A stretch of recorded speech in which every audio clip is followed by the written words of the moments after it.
అందరికీ నా పేరు వి లక్ష్మీ శ్రావణి. నేను 4వ తరగతి చదువుతున్నాను. శ్రీ భగవద్గీతలో 12వ అధ్యాయం శ్లోకాలు చెప్పబోతున్నాను. శ్రీహరి వసుదేవసుతం దేవం కంసచానూరమర్దనం దేవకీ పరమానందం కృష్ణం వందే జగద్గురుం. ఓం శ్రీ పరమాత్మనే నమః. శ్రీమద్భగవద్గీత అధ్యాయోऽధ్యాయः. అర్జున ఉవాచ ఏవం సతతయుక్తాయే భక్తాస్త్వాం పర్యుపాసతే చాప్యక్షరమవ్యక్తం తేషాం కే యోగవిత్తమాః.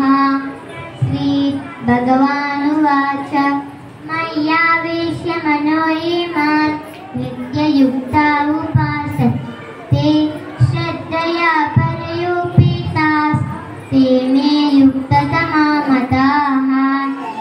एत्वाक्षरमैद्यस्यम् अव्यक्तं पर्युपासते सर्वत्र गमचिन्त्ये च कूटस्थमचलं ध्रुवम् सन्नियम्ये त्रियग्रामं सर्वत्र समबुद्धयः ते प्राप्नुवन्ति मामेव सर्वभूतहिते रताः.